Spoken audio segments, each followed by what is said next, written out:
आपका स्वागत है आपके अपने चैनल बिल्ले शिक्षा वनिता चंद्रा में। आज हम करेंगे क्लास 9th का चैप्टर नंबर 10 सर्कल मैथ का।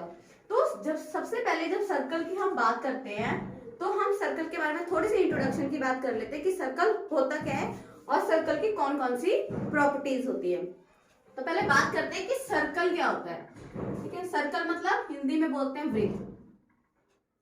ठीक है, तो जब हम बात करते हैं सर्कल, ठीक है, अब सर्कल क्या है, सर्कल को लोग बोलेंगे कि लाइक अगर मैं एग्जांपल दूं तो कई बच्चे बोलते हैं दीदी गोला। ठीक है, तो लेकिन गोला नहीं है सर्कल। सर्कल क्या है, हमारे घर में जो डाइस होती है, जो प्लेट्स होती है, वो एग्जांपल बन जाता है हमारा सर्कल का।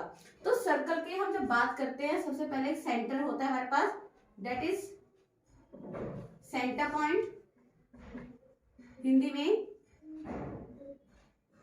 केंद्र बिंदु।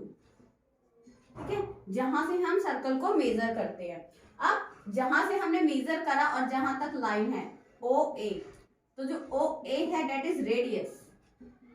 ठीक है, ये आपको पता होना चाहिए कि सर्कल की जब हम एक्सरसाइज करेंगे 10.1 2 3 4 जो भी करेंगे उसमें हमें यूज होगा। ठीक है, तो ओ ए हमारे पास है रेडियस, जिसको बोलते हैं त्रिज्या। ठीक है, नेक्स्ट जब हम इसको पूरा कर दे सर्कल को, ठीक है, तो हमारे पास बी हो जाएगा, ए बी हो जाएगा हमारे पास डायमीटर,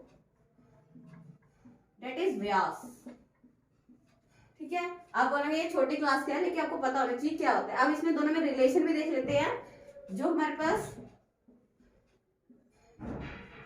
ठीक है, रेडियस को अगर हम 2 से मल्टीप्लाई करेंगे तो हमारा डायमीटर बन जाता है, और अगर रेडियस निकालेंगे तो डायमीटर को 2 से डिवाइड कर दो। ठीक है, तो ये तो थी हमारी सिंपल सी बात सर्कल की। अब हम एक क्वेश्चन पूछ लेते हैं कि सर्कल के कितने पार्ट होते हैं। ठीक है, यहाँ कितने इसके पॉइंट हो सकते हैं। तो सर्कल के मैं एक बाहर पॉइंट लेती हूँ, एक इसके ऊपर पॉइंट लेती हूँ, एक इसके अंदर। तो सर्कल के हमारे पास 3 पॉइंट होते हैं। ये होता है हमारे पास एक्सटीरियर, ठीक है, ये होता है हमारे पास इंटीरियर, और ये हमारा होता है इसके ऊपर जो पॉइंट्स को स्पर्श कर रहा है, टच कर रहा है। तो सर्कल के कितने पार्ट होते हैं? 3, 1 2 और 3। अब इसके बाकी पार्ट्स के बारे में बात कर लेते हैं जो हमारे पास रेडियस और डायमीटर के थ्रू बनते हैं। ठीक है, तो ये हमारे पास सर्कल है। सर्कल के सेंटर में अभी हमने बोला ये हमारे पास केंद्र बिंदु होता है। तो ये हमारे पास 2 रेडियस हैं, ओ ए और बी। रेडियस हमारे पास दोनों बराबर होते हैं।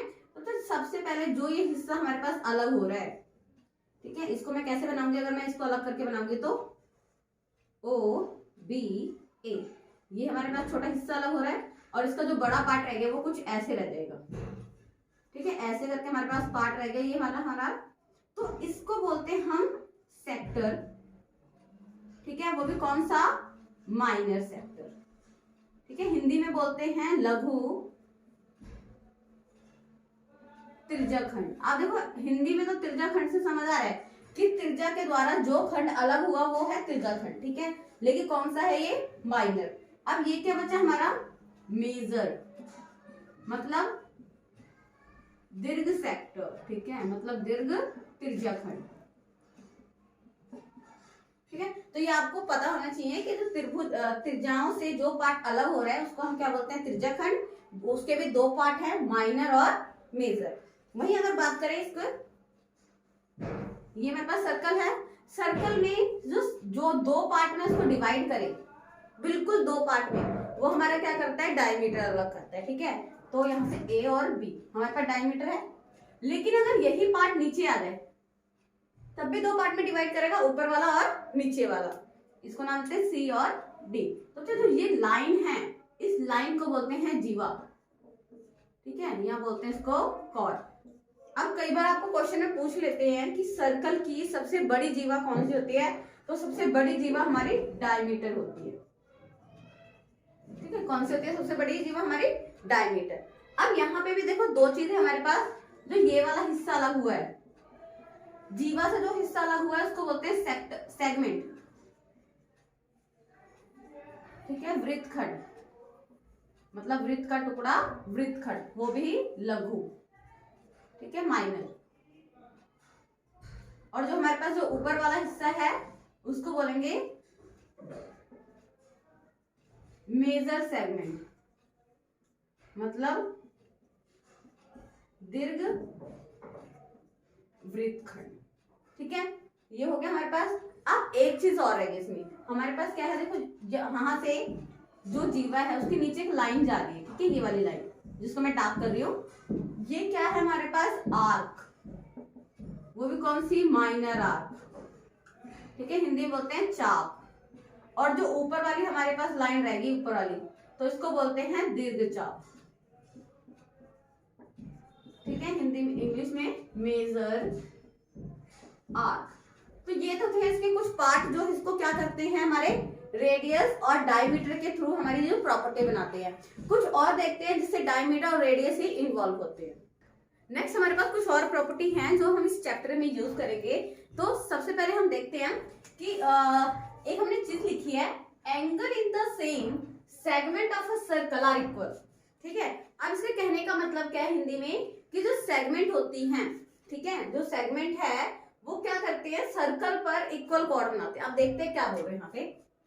ये प्रॉपर्टी याद रखनी है, अगर किसी थ्योरम की जरूरत पड़ेगी ना आपको नेक्स्ट वीडियो में करा दूंगी। ठीक है, तो ये हमारे पास सर्कल है, ये हमारे पास कॉर्ड है, और नीचे वाला हिस्सा क्या है, हमारे पास सेगमेंट है। ठीक है, अब पहले वाले में कहने की बात क्या कर रहे हैं, कि इसे जितने भी एंगल बनेंगे ना सर्कल पे, जितने भी एंगल बना रही हूं मैं यहाँ पे, वो सारे कैसे होंगे बच्चा, बराबर होंगे। ठीक है, वो एंगल क्या होंगे, सारे बराबर। जैसे मैंने सर्कल बनाया, अगर मैंने बोला एंगल, ये हमारे पास कॉर्ड है, ये दो लाइन ड्रॉ करी, ये मेरा 30 है, तो ये भी हमारे पास क्या होगा, 30। तो ये हमारे पास किसका है, angle in the same segment of a circle are equal. ठीक है, तो ये हमारे पास पहली प्रॉपर्टी है। नेक्स्ट जब बात सेकंड की हम बात करते हैं, लिखा the angle subtended bye an arc at the center is double the angle subtended by it at any point on the remaining part of a circle।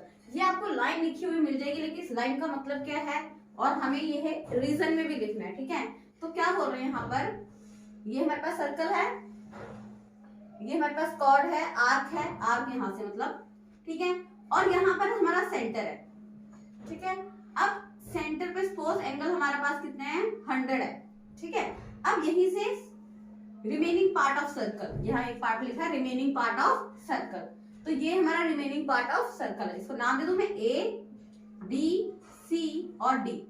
ठीक है, तो ये आपको याद रखना है क्योंकि क्वेश्चन आपको इसी तरह के आएंगे। ठीक है, तो हमने देखा ए, बी और सी, और यहाँ पर एंगल हमारे पास है 100, तो 100 एंगल यहाँ पर है, तो यहाँ क्या होगा बच्चा, इसका आधा, तो ये हो जाएगा 50। तो यहाँ जो कहने की बात कर रहे हैं, क्या बोला, the angle subtended bye an arc, जो आर्क से एंगल बनेगा, at the centre is the double the angle subtended by any point of the remaining part. मतलब क्या क्वेश्चन बोल रहे हैं, यहाँ पे जितना एंगल है उसका डबल नीचे बनेगा, और जितना नीचे है उसका आधा ऊपर बनेगा।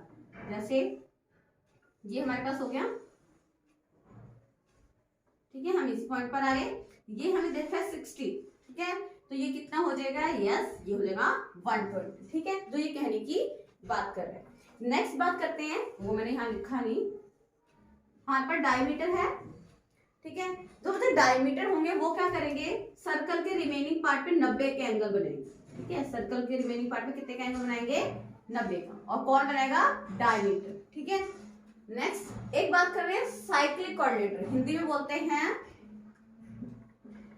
चक्रीय चतुर्भुज। अब चक्रीय चतुर्भुज होता क्या है, अगर मैं कोई सा भी कोऑर्डिनेटर, रेक्टेंगल, पैरेललोग्राम, रोम्बस या एनी टाइप ऑफ जो कोऑर्डिनेटर है वो मैं सर्कल के अंदर बनाती हूँ। ठीक है, जैसे मैंने ये बना लिया ए, बी, सी और डी, ए, बी, सी, डी, ये कोऑर्डिनेटर है अंदर, और मैंने इसको सर्कल के अंदर बनाया है, तो ये मेरा साइक्लिक कोऑर्डिनेटर कहलाएगा। लेकिन उसकी प्रॉपर्टी है, ठीक है, प्रॉपर्टी क्या है, सिर्फ प्रॉपर्टी क्या है इनकी, कि एंगल ए और सी, एंगल ए और सी बराबर होना चाहिए 180। अगर ऐसी प्रॉपर्टी आ रही है like B plus D equal to 180, तब वो साइक्लिक कोऑर्डिनेटर होगा, और लेकिन कब होगा, सर्कल के अंदर होना चाहिए। ठीक है, तो ये कुछ पार्ट थे, जो कुछ पॉइंट थे जो हम 10th चैप्टर में रिवाइज करेंगे और देखेंगे इससे रिलेटेड क्वेश्चन। तो थैंक यू सो मच, ये हमारी सिर्फ इंट्रोडक्शन थी। जल्द मिलेंगे 10.1 एक्सरसाइज के। Thank you for watching.